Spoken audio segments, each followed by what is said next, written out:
Welcome to the Blacksmith Chronicles podcast, the official podcast of Ryan Johnson Ministries. This podcast was created for the purpose of equipping others for the advancement of the kingdom of God. We hope that you enjoy this episode and encourage you to subscribe to the Blacksmith Chronicles today. For more information about Ryan Johnson Ministries, please visit www.ryanjohnson.us or email us directly at info@ryanjohnson.us.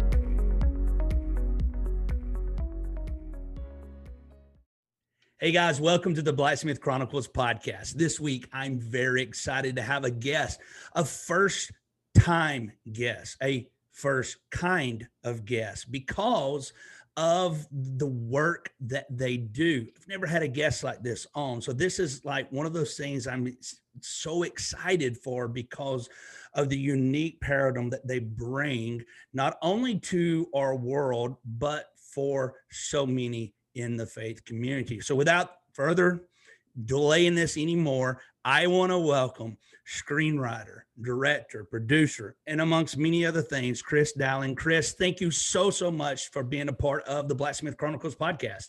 What's up, buddy? Thank you for having me, man. I'm excited to break in whatever this writer, director element of this podcast will be. It's interesting because there's probably a lot of people that are listening and or watching our YouTube channel on this that have seen some of your movies that you've either been responsible for directing, possibly screenwriting, and much more, but maybe not familiar with who Chris Dowling is. So for those that don't know who you are, kind of give them a background of who is Chris. Well, the Cliff Notes version, I would say, of, especially career-wise, I've done about 4 or 5 inspirational films. I think I've directed 4 at this point. I did a movie called Run the Race, which was the first movie that Tim Tebow executive produced, which I'm really proud of. I wrote a movie called Priceless with the band For King and Country, which did not direct, but very proud of. All the way back to a faith-based horror film called The Remaining I did with Sony, which I wrote.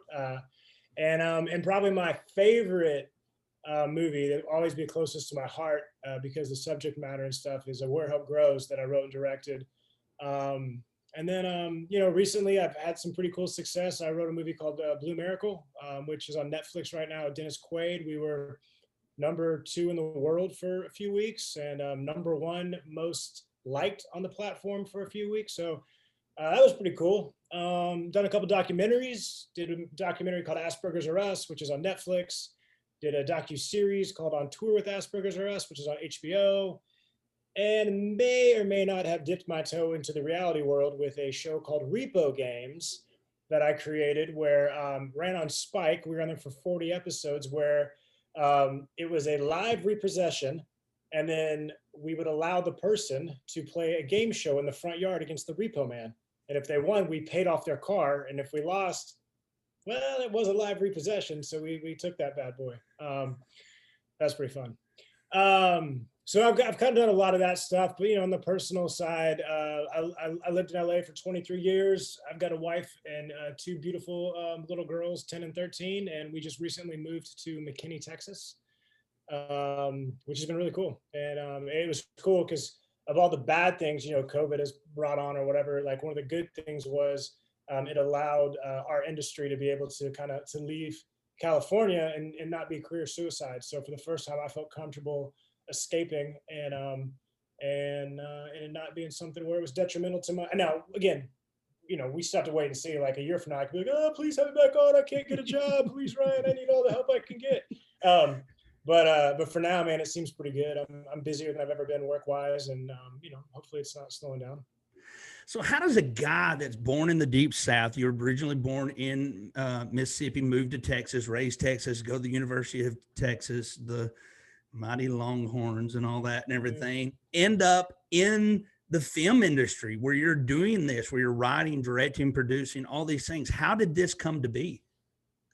Funny enough, man, when we were in elementary school, we'd take my dad's big, VHS Sony camcorder and we would go film, TV, our own little versions of TV shows. And even in high school, I remember we had the option of writing this, it was like a 10-page paper, or else they said we could film a movie about the subject matter. And it was like a heavy was like about drugs and stuff. And so me and my buddy made the most ridiculous comedy called Cocaine.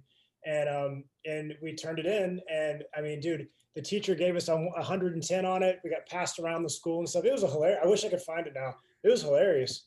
And that was like, all right, cool, man. This is something I want to do. So then my best friend, a guy named Jensen Ackles at the time, he's an actor, and he was moving to LA. And we said we'd be the two Corys, right? Like it was gonna be, you know, Corey Feldman, Corey Haim. I don't know which one was which in our group, but he was probably Haim at the time, and I would have been Feldman. But he moved out there, and he just started working immediately, and he needed a roommate. So then that took me out when I was 18. I went out there, and then I ended up coming back and finishing school at UT Austin, and then moving back out there. How difficult was it for you to get into the business where you feel like you're actually making strides?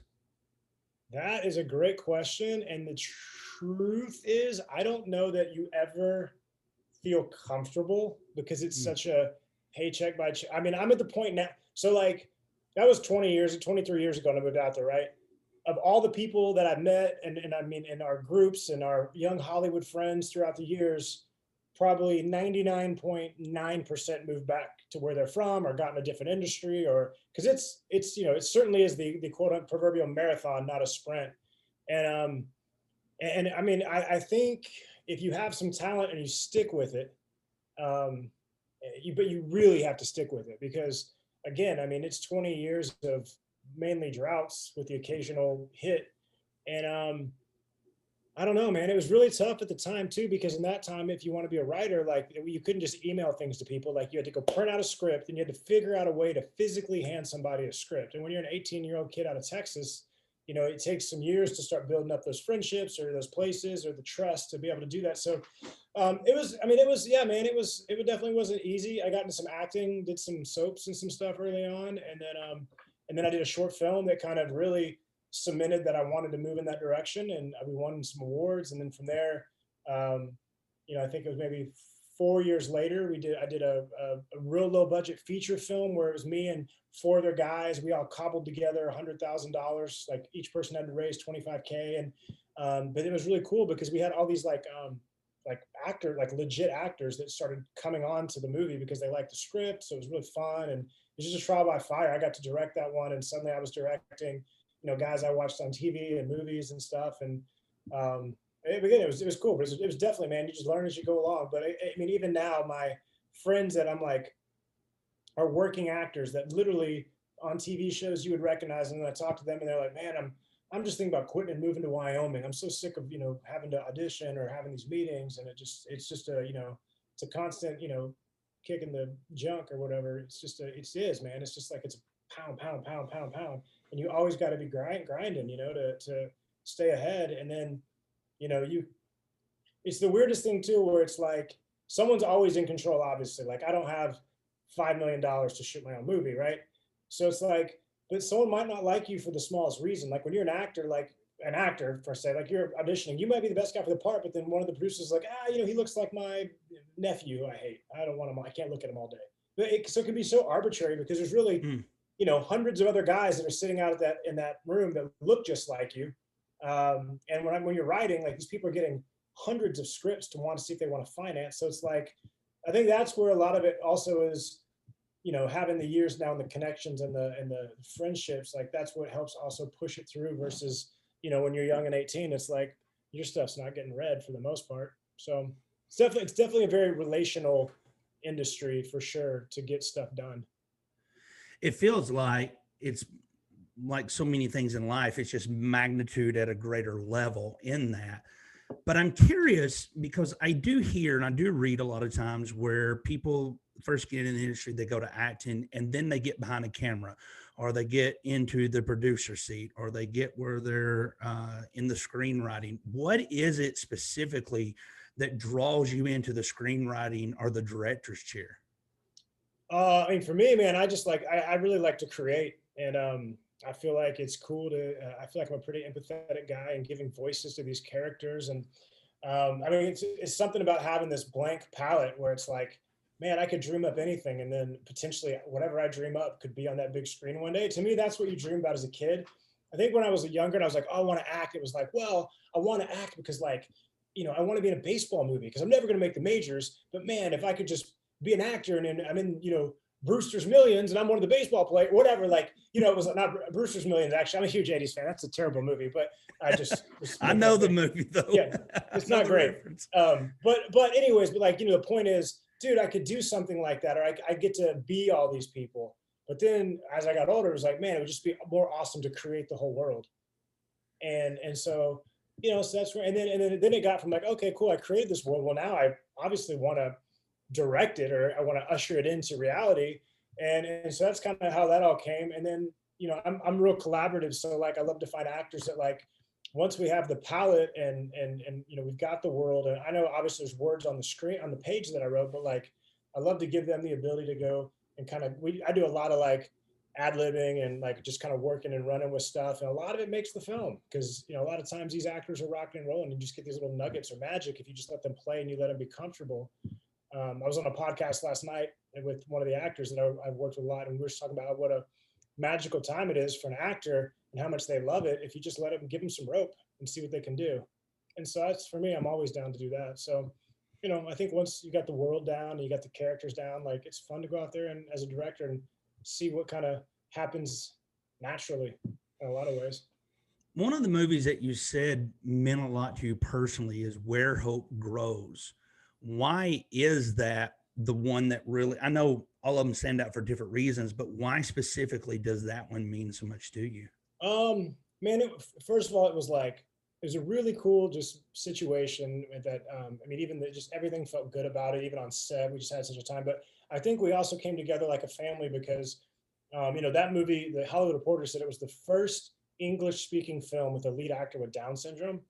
And before I wrote that movie, and before I wrote it, even until I shot it, I didn't know anyone with Down syndrome, even though I had this character with Down syndrome.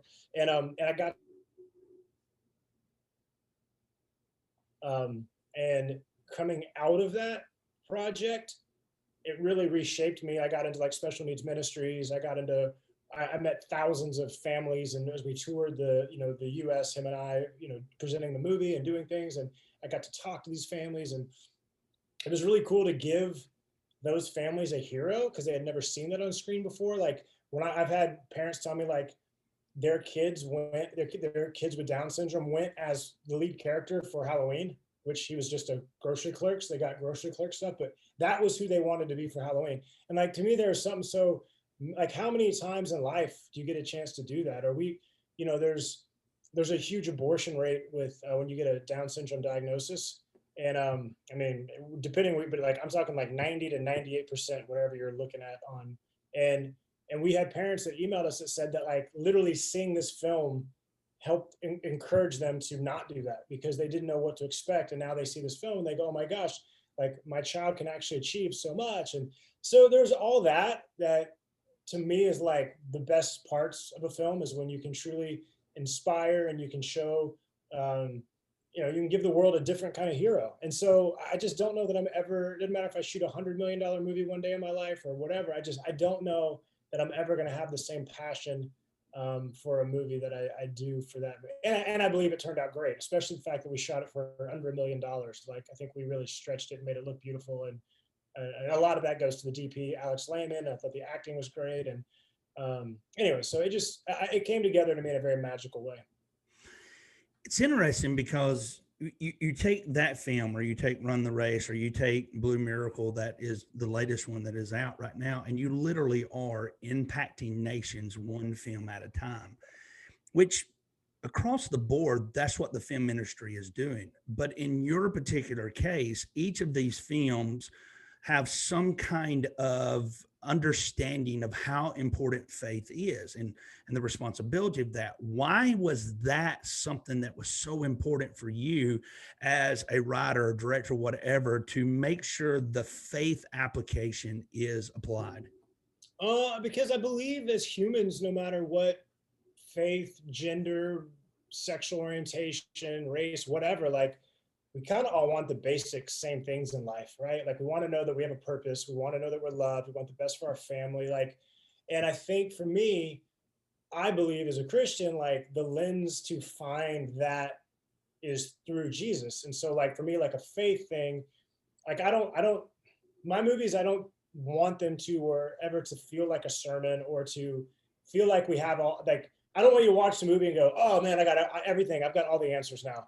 I want to have a movie that shows kind of a, a broader but a lens, a faith lens that goes, oh, I want to ask questions. I want to know more about that. I saw that person's journey.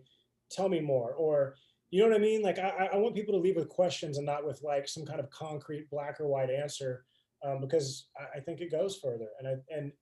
Um, and then that's not saying, I mean, I love the other filmmakers and I know that all the guys that make films that are more like kind of in the lane of, hey, this is how it is, this is what you do. And that's great. There's a time and place for that too, but that's just not my thing. So yeah, so I think I have an affinity for that. I have affinity for broader conversations, and that we are all a lot more similar than we are dislike, I would say. For me, it is something very challenging because I'm not discredited in anyone that writes, directs, produces, or anything that is Christian based, but I do struggle because my mind automatically thinks, okay, let's just take the genre of comedy. There's a difference between the old comedy Porky's versus the comedy of The Great Outdoors with John Candy. They're both comedy, but Yeah. they're made on two different ends of the spectrum. And I see that a lot of times with what is genrefied as a Christian based or a faith based film. And for many of them, they come across, for all intents and purposes, best intention, but they still kind of feel like they're lacking a whole lot. And that's what I do appreciate from what I have seen in your films, where you are leaving the questions, you are challenging the viewer to not necessarily seek the answer in a film, but seek the answer in the discovery of the Father, Son, and Holy Spirit. And so that's something that really challenges, I believe, everyone in that viewpoint, to check your own heart in that process, which to me is just a fascinating. And that's what I appreciate about the creative side of things. And I see it even in the sense of my wife and I just recently had watched your latest film that you wrote, Blue Miracle. Being a little bit of an old soul, I go way back of appreciating Dennis Quaid as Jerry Lee Lewis in the film Great Balls of Fire. So I'm always drawn to anything that Dennis Quaid is in for, whatever reason. But as I'm watching this film, I'm watching it and I'm going, I just appreciate the way that this is put together. I appreciate the style that it is filmed. I appreciate the way that it's written, everything across the board, because it doesn't come across as the cheap, cheesy entertainment side of, oh, we prayed for a miracle, we got a miracle, look what God did. Yeah. There's challenges that we all have to overcome. And I think social media presents a lot of obscure obstacles in the sense that everything on social media appears to be good, but life has its challenges. Going back to where hope grows with the main character having Down syndrome and overcoming obstacles in life, and that giving hope to people. I think that's what really, really fascinates me about your direction of faith-based films. Do you feel like going forward, that is still the challenge that is ahead of you, to get the viewer to discover the hope, not necessarily in a moment in a film, but further in the conversation and the relationship with the Father, Son, and Holy Spirit? Yeah, I mean, yeah, that's, I think and first of all, I want to say that Julio, the director for Blue Miracle, I think did an excellent job getting exactly what he wanted. I think he shot it well. He came on and did, his pass onto the script as well. And so, I mean, I definitely want to give credit to where credit is due on with Julio doing that. But as far as just as the movies are getting bigger, I think for me, budget wise, the projects I have now lining up and stuff, I think I'm finding myself moving even more in a secular films that I can put the faith lens through. I mean, whenever you're pitching Christian movies, they're always like, oh, it's like The Blind Side. Like, that's like the perfect thing to always say. But I do think there's some truth to that. Like, I love to see a broader film where there's just characters that are Christian in there. They have a Christian worldview inside of this broader film. And the stuff that I've got kind of more that's coming out now keeps getting bigger and bigger, but also I feel like it's getting broader and broader, which I like. And I don't mind it. Like if there's another good faith story to come and to tell, I'm all about it. But I definitely, again, just want to keep leading towards, projects that I care about the characters, and then I want to have that, like you're saying, that conversation afterwards. And that's the best thing. We do get those. Like I've had Blue Miracle, maybe as much like Run the Race, Where Hope Grows. I remember getting tons of text calls like, hey, just watched it with my family, like led to a whole night of us talking about things. And I think that's cool. And I think it's a cool legacy too, because like my kids want to watch stuff I do. And so the fact that they get to watch it, their friends get to watch it, it's not Porky's or, although we did just watch Great Outdoors with the kids. They didn't love it as much as I'd hoped. But so anyways, so it's like, yeah, so stuff the kids can watch. I love that legacy of that too. And again, that's more stuff that's coming down the pipe. I think that's what is challenging that's ahead before us, because the difference, obviously you're in the film industry on this side of it. So you're creating, you're doing all this stuff. Whereas on my side, I'm a minister. I travel, I preach, I teach, I do all these things. And, but the thing in which I long for more than anything is the authenticity of life. I tell people that attend church all the time, the famous thing in church world is, how are you? And everybody says blessed and highly favored. And my response to that is, I'm just looking for somebody to be real. If you're hurting, say you're hurting. If you're this, say you're that, and so on and so forth. And that's my struggle with a lot of movies that are faith-based. I long for the day where we have a movie that is not titled or labeled faith-based, but it's a film about, it's a drama, it's whatever. And we see the authenticity of someone's journey, somebody's struggle, someone's come to, recognition, revelation. I long for more of that, because I believe that, again, there's such that challenge to really have that authentic relationship with Christ. And I see that being portrayed in the movie industry now, but there's so much that is coming out on the flip side of it. So how do you balance when you're writing these scripts, trying to present it? Because I'm speaking from a realm I know nothing about. So if I have a script and you go to that script and you go to a director, producer, whatever, who's going to potentially put this on, and you label it quote unquote a Christian film, I imagine automatically there's a lot of no's. How do you present these things in a way to where, even though the culture, the climate, everything that's out of Hollywood is opposite faith-based, how are you going forward presenting this stuff as this is just a great film? Does it have faith in it? Yes, but don't miss the story. Yeah, there's like when you're trying to get a movie done in Hollywood, the guys, like, it's a couple of things. Like, it's pretty funny because a lot of people that could give a rip about faith, but they're like, oh, I heard Fireproof made $60 million and I can only imagine $80 million. So like they're down, like they're like, I remember, I won't use his name, but I had an actor that I was talking to about a role, and he called me and he was like, and he was like, oh, I was like, so you're cool doing this film? Because a lot of actors and their handlers, once they realize it's got some faith in it, they're like, and he goes, yeah, he goes, right, this is one of those faith films, right? He goes, and he said the same, he goes, I heard one of them just made $80 million. He's like, what do you need me to cry? Like, I can cry on command. Like, what do you need me to do? And I was like, yeah, you're not the right, and he wasn't the right fit. I was like, you're not the right fit.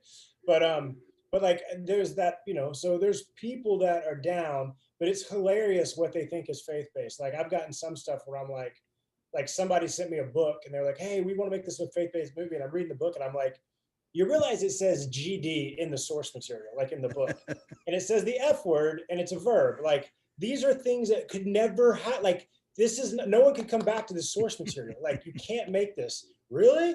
But it mentions the Bible that one time. And I'm like, gosh. So there's like, but then the flip side of that is to really do a faith-based movie, it gets so silly where it's like the notes you get about, like, dude, we had in Run the Race, there's jump cuts at the beginning and as the football team's running out, and there's cheerleaders on the side doing flip-flops, right?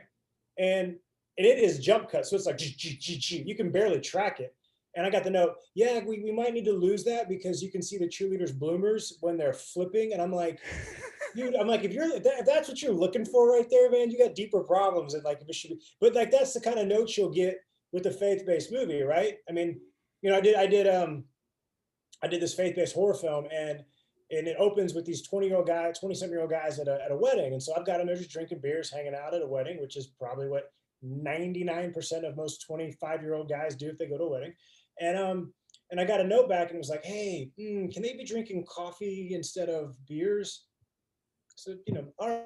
I said, you realize a demon's going to rip their heads off in about 10 pages. Oh, yeah, that's totally cool. But if they could just be drinking coffees right now, it's like, so you get, you know what I mean? It's just like, as it really stinks because, Christian cinema or faith-based films almost has to be synonymous with family, which, is not the case at all. Like the Bible is crazy. Like if you really tried to do the Bible as a movie, you could never make it as a faith-based film. You couldn't even come close.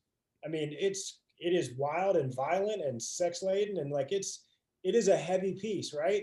But for some reason, as Christians, and I get it with the gratuitous stuff, like I totally understand it, but at the same time, like if you're an adult, you can watch an adult project with adult people dealing with adult things, and it can still be a Christian movie. But for marketing purposes, which I think is changing a lot now, but it used to be like, well, you can't offend the least common denominator. So if, Steve is going to bring his 5 kids and he's in, middle America, but he's offended if you say the word darn, well, then we definitely need to make sure we don't even say darn because we don't want to offend Steve. You know what I mean?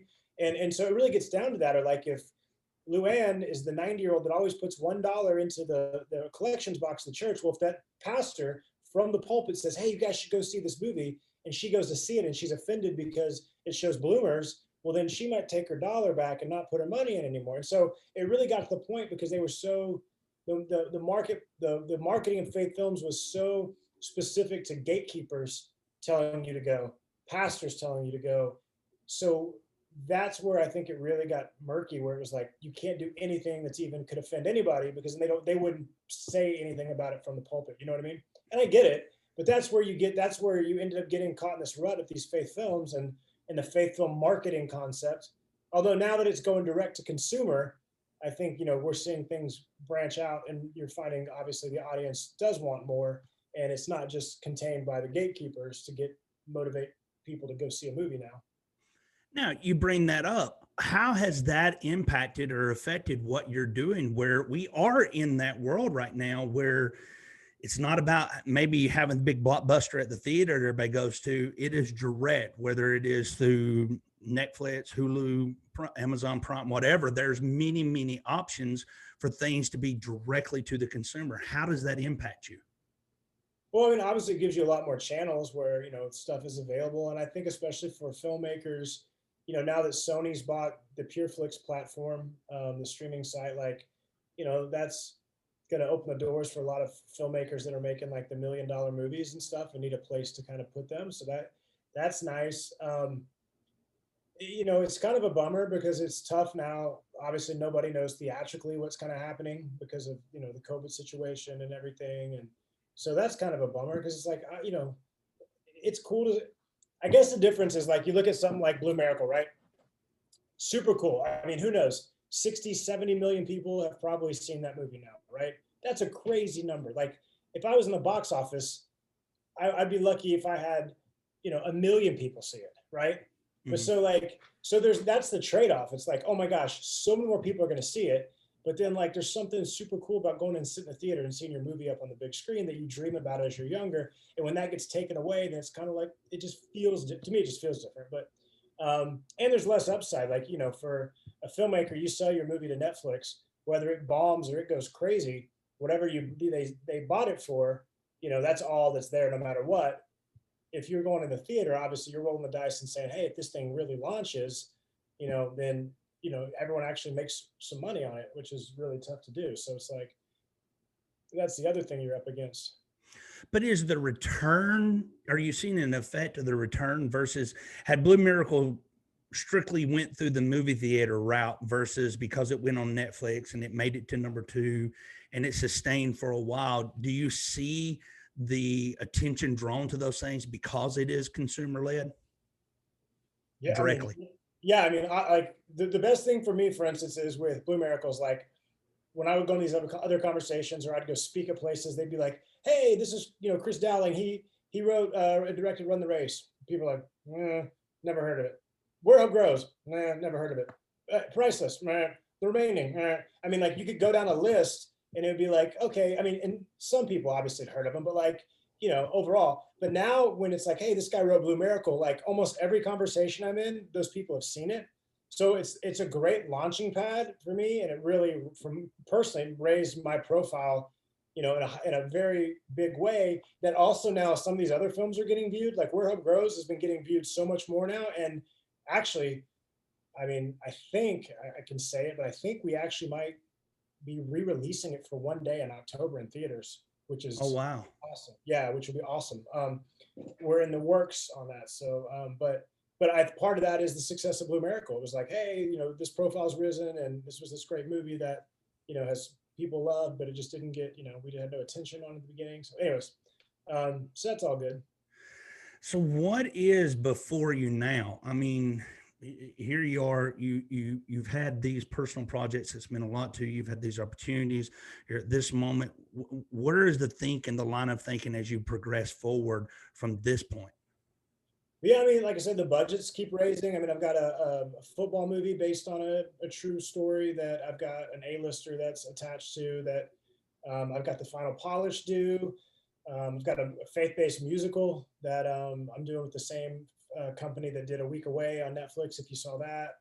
And then that script's turned in, and then I've got thing I'm probably the most excited about right now is a Little Jimmy Dickens biopic. If you know who Little Jimmy Dickens is. Yeah, I know exactly who Little Jimmy Dickens is. Yeah. So we're doing, which is really cool. It tells him and his wife's story from 68 to 71. And it's very much Grand Ole Opry, Nashville, country music at that time. So it's, and that script's turned in. So we're just now raising the money for the production on that one. That one's pretty, that one I'm really excited about. I think we'll end up shooting that one probably the beginning of next year. And there's some other really cool partners that are coming on board in the kind of the country world, I think, for that one. So, and there's things that kind of come and go. Like I had a supernatural thriller that I thought we were going to shoot in October, and there was a company that was optioning it that I'd already written it. And then they had some changes they wanted to make. And I was like, I'm not down with those changes. So like that went away, and we just shot a movie, and a movie I wrote with, nothing's been released on it yet, but anyways, shot a movie my best friend directed. We shot that about a month and a half ago, so that'll be coming out next year. I did a movie with Chonda Pierce that's a really funny, cute karaoke comedy that was supposed to be in theaters in October last year, and now we're trying to figure out what, with this whole new everything, what it is going to be or where it's going to be. But super proud of that one. It's called Roll With It, based on it opens with the Steve Winwood song, Roll With It. And, so there's things that are there. Lots going on. It's just a matter of, getting the ones sold that we've already done, and then now getting the ones completely financed that we've already written scripts for. So. Well, I know that you're creating this content, and there's ambitions to be able to direct a lot of it and stuff, but what is the one thing, maybe it's not necessarily one thing, what is it that you would like to see from more out of the film industry, out of even Hollywood or stuff? Because it does feel like a lot of the genres are on repeat. We're not getting the creative side of things anymore. And for whatever reason, that's what it feels like. I mean, I even saw yesterday the television show, they're redoing the Wonder Years. Yeah. And there's so many television shows have been redone, movies have been redone. Magnificent Seven's not too long ago redone, and so many others. But what do you look for or would like to see coming out of the film industry? I mean, honestly, that's a good question, but it is, we are laden with superhero films and repeats. And it's like, again, it's all because it's in, it's known properties, and that's what they're so afraid of losing their money that if they can redo a movie that already has a fan base, same reason why they go get books, go get IPs. And I do have a book called The Miracle Girl that is the movie I really want to do, that I just love, man. And so I'm hoping that one. But I mean, honestly, like, I don't know that I have a big want or need. I do want to see more and different opportunities for individuals with special needs into Hollywood and film. Like, I feel like, especially in this movement now of you know, like, I don't think I want to say marginalized or underrepresentation. I think the special needs community is as underrepresented as it gets. So to give opportunities there, I think is awesome. But other than that, man, I don't know. I'm just kind of going with the flow with all of it. And, you know, Well, I will admit, I've not heard of anybody going to do a biography film on Little Jimmy Dickens. I mean, that's a pretty unique idea right there. it's gonna be a good, yeah, it's cool. It's his, so it's his widow, Mona is like, I got to go over there. She's kept all her records, pictures, stories. I mean, she literally has like, I'm not kidding. Like every record, like the day they married, she's got like their check, like she's got ledgers where she's kept their bills and stuff. Like, I mean, she kept everything. It's really cool. It was pretty magical actually to go to her house, and we went into the closet. And it was like all of his nudie suits, you know, all his little suits were all just lined up across, and we just started pulling them out and looking at them. They're still there. And so, I mean, it was, man, and there's the producers, Ken Carpenter and a guy named Pete Fisher. And Pete was the manager of the Grand Ole Opry for 20 years. So he's got countless stories and connections. And we went and toured the Ryman Auditorium because like we'd want to shoot there. Like, it's such a, dude, it'd be awesome. I just can't, you know, I've got high hopes for that one. And although the hardest thing is finding a 4'10" actor that sings. There was two things I was fixing to say. Number one is a lot of times I hear people when they write scripts, they say, I specifically had this actor in mind. So that was my first thought was, man, I wonder who, aside from Danny DeVito, you know, who did he have in mind for that? Because that is a very specific role. You know, I don't know that Joaquin Phoenix can pull that one off, but you know, you never know. But nevertheless, the other side of it is in this conversation, I never imagined this would be the one that goes, hey, that's kind of perking my interest here for personal reasons. My grandfather was in the country music industry for a number of years, played with a lot of people and stuff and everything. And that's how he actually ended up where I live now and why I'm here and all that and everything. But long story in that. So it's just intriguing to hear these things and see that process as it goes out. So, you know, I know there's probably somebody that's listening or watching and they go, okay, Ryan, you got to ask him what's been one of his favorite moments of working with whatever actor. You know, who is that for you? What is that moment for you? Why is that particular person? Man, I'd have to think of, I mean, again, I keep going back to it, and this would be, I mean, my favorite moment of working with an actor would have to be the times that David DeSanctis on Where Hope Grows just blew my mind. I mean, I can tell you the first time, I didn't do any research on Down syndrome when I went to go meet, and I flew out there to meet him, and I was really worried because I had no idea what he was capable of, and I just had these ideas in my head of how we were going to be in trouble. And me and my best friend, who was the DP, we went there, and it was like, and I had the script, and David was sitting across from me, and I was going to slide it to him. We're going to do our first read through, and it literally hit me as I was sitting there. I have no idea if he can read. I don't know. I just didn't research. I have no idea. Wow. I don't know. And so I got so embarrassed, but I slid over to him and I said, David, I'm sorry, man. Can you read this? And David, who has a flair for the dramatic, went, Dowling, and he opened it up, and he actually had another script where everything was highlighted, and he already had it all memorized. And I remember the biggest weight coming off. I mean, I remember looking at Alex and just going, we're going to be all right, man. And continually, I would ask David to do things, and I would be like, man, he's not going to be able to do this. And he would just, I mean, he would do it. And we had so much fun on that set, getting to know him. And so, I mean, that would probably be honestly, my favorite times are just the way he shocked me. But, you know, I also work with a guy named Chris Palaha a lot. And he was in Run the Race, and he was the other lead in Where Hope Grows. And he's just a good friend of mine. And I mean, I don't know. I mean, like I'm trying to think, there's like really like some moment where it was like, some crazy moment that turned up on screen or something, but it's really like all the moments when you're not shooting, when you're just around and it feels like family. Like that's why I love the set so much, man. I'm a sports guy. I like the team aspect. And so like, for me, it's like all the cool stuff. I've got to work with a bunch of cool actors for sure, but it's always, that's the beauty of it is just the off-screen stuff. We're just kind of, hanging out and farting around and having fun and get to know each other and stuff like, yeah. I really will. I need to think about that. I'm sure there's I've got some bad stories, but I don't want to expose anybody, but yeah, man, it was really cool. The first person I ever worked with on the show Rock Slide, my first movie, was a guy named Patrick Warburton. And man, he's just such an awesome human. And honestly, it could have been really bad because it was my first directing job but he was really trusting me. And so that was a really that was a really cool time working with him and get to know him. Yeah, man, I'm just trying to think like something real crazy and specific, but I just can't think of anything off.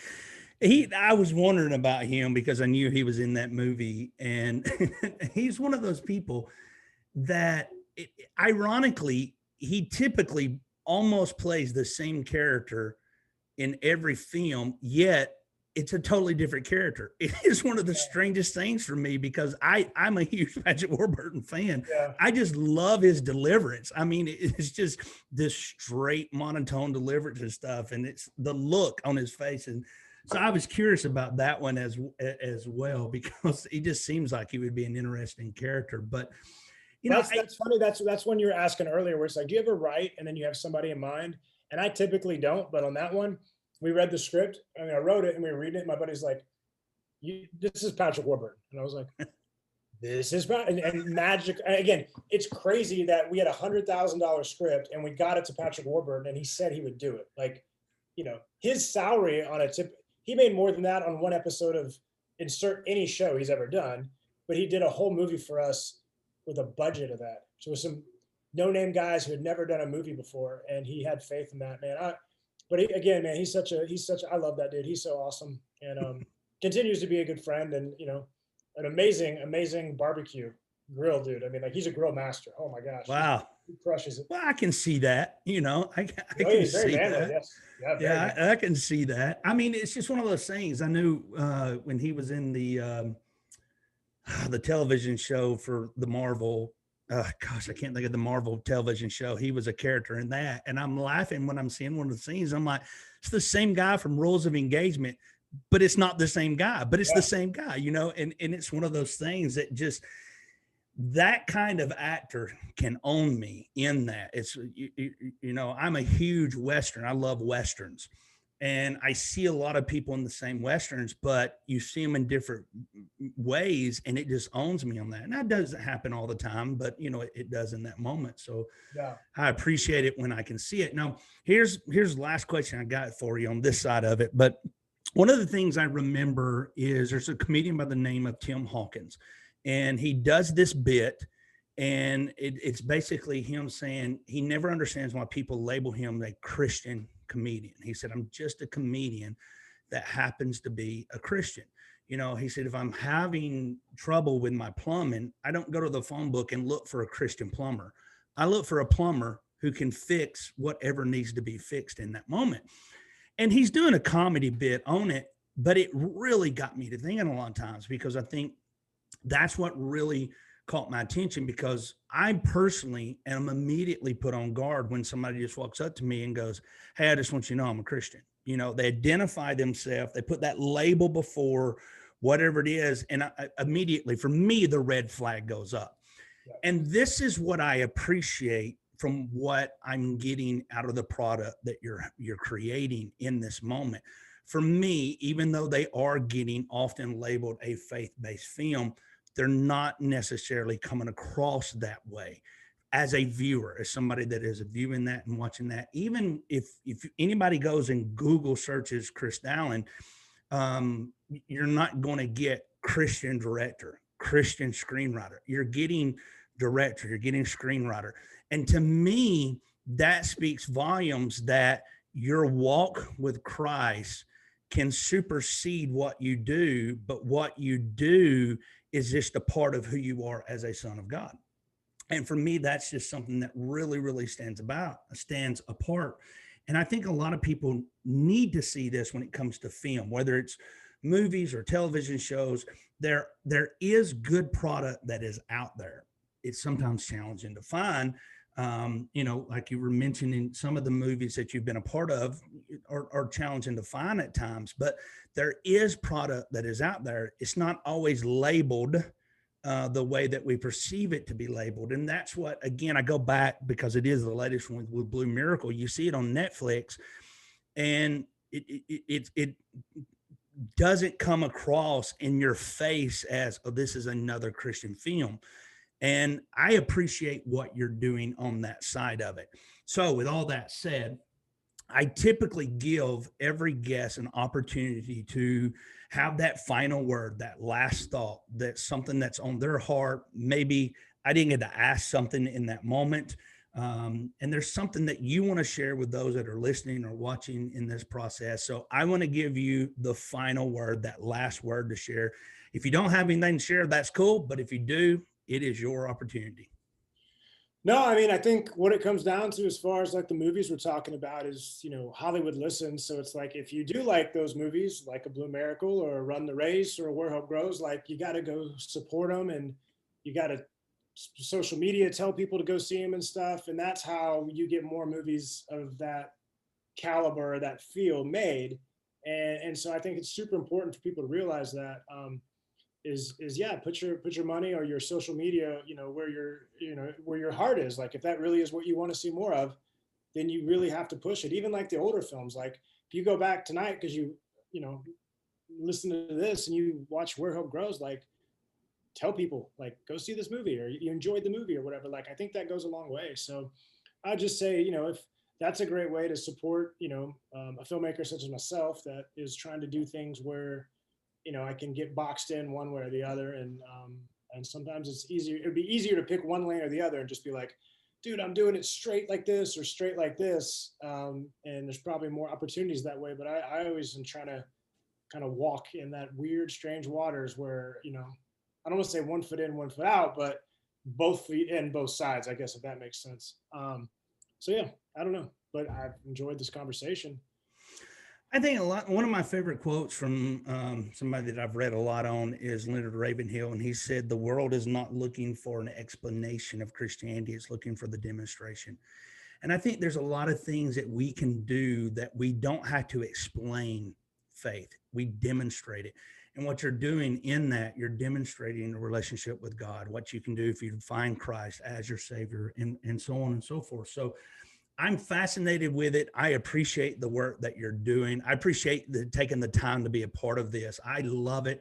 I'm very, very grateful, even though, your love for the Texas Longhorns, but, they're coming over to the bright side of things. Here's the deal with the Longhorns.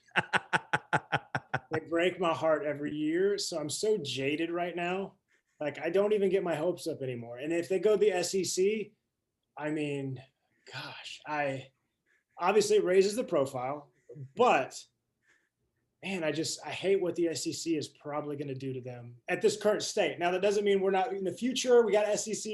We get people excited about coming to University of Texas and playing again instead of going to A&M or Oklahoma or whatever the case may be. But for right now, I mean, I'm a little nervous. Well, at least you're in Texas. I live in Tennessee, and I'm a diehard Alabama fan, even though my hat right now is for the Yankees. But notice the Yankees hat. Been a Yankees fan all my life. In Alabama, we don't have professional teams, so you got to pick and choose however you go. The Yankees are the equivalent of the Cowboys in football. Like, there's Cowboys fans across the U.S. that because they didn't have a team or whatever, and I feel like the same way the Yankees. I meet Yankees fans all over the place, and they're just, Yankees were good forever, and so people just kind of gravitate towards winners. Cowboys, now again, Cowboys in the same boat as UT. I don't even get excited about them anymore. I hope one day they surprise me and do something. It actually blows my mind. My daughter's 13 years old, and I mean, she knows I'm a Cowboy, and they've got jerseys and funny enough, true story, I won't get into it now, but Michael Irvin actually had her she had a video that kind of went viral where she was crying after a Cowboys game, and Michael Irvin did a pep talk for her and brought her on set, and it was really cool.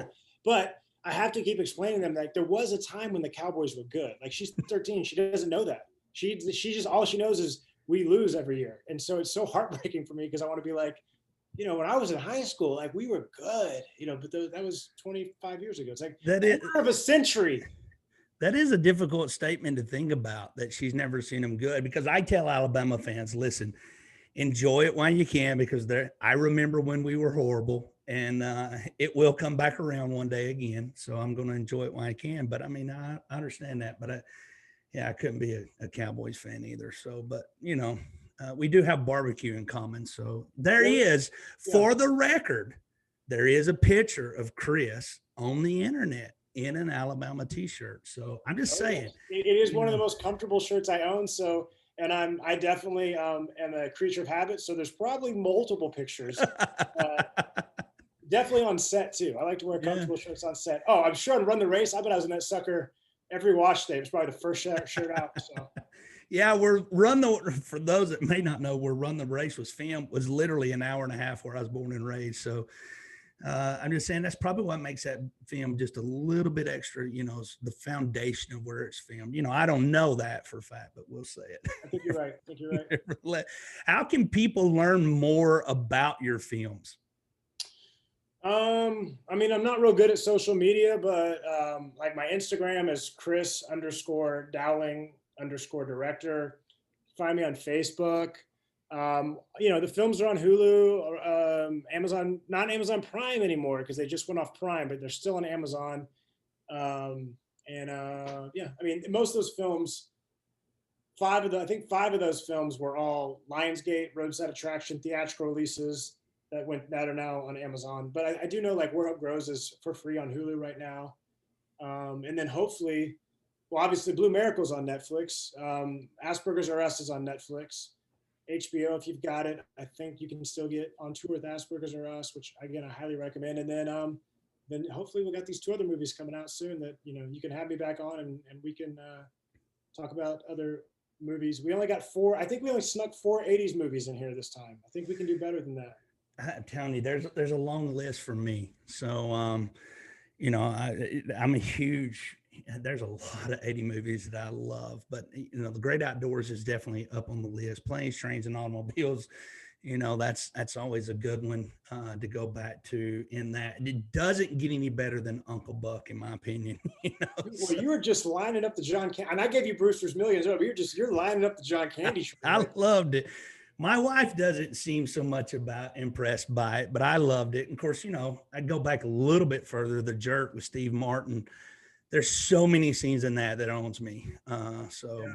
Did you like Summer Rental with John Candy? I like that one. I actually like that one better than Great Outdoors. It is one of those that if it's on, I'll watch it, but it's not one that automatically comes to my mind. It's the strangest thing for me. One of them that automatically comes up to my mind, if you just say, John Candy, of course, I go to The Great Outdoors, Uncle Buck, but I would say Stripes. That immediately comes to my mind. Yeah. Them, sitting around in the bunkhouse, lighting up, Francis, that I've used that quote so many times. It's not even funny, but there's just comedy and Westerns are my go-to. And I've seen, I don't know how many Westerns I've seen, but they've always been my favorite. Well, we've got a couple Westerns we're trying to get going right now. So now you really have my attention. Other than the Little Jimmy Dickens, there's a personal reference to that. But yeah, they're just tough, man. They're tough. The Westerns are tough to get financed. But here's the cool thing. If you can get the money, every actor wants to be in a Western. So they'll come do a Western for cheap because they all want to be a cowboy. But you got to get that little money first. So we've got a couple of them that are kind of brewing, but oh wow, I've already got a couple of actors that are like, hey, if this one goes, I'm in. So I'm like, all right. Wow. So we'll see. That's interesting. So again, Chris, thanks so much for being a part of the podcast. It really meant a lot to take out of your busy schedule to be a part of it. Thanks for having me, brother. I appreciate it. For everybody else, until the next episode, I genuinely hope and pray that this episode has encouraged you, it has equipped you, and it has challenged you to further advance the kingdom of God. Until the next episode, guys, be blessed in the name of Jesus.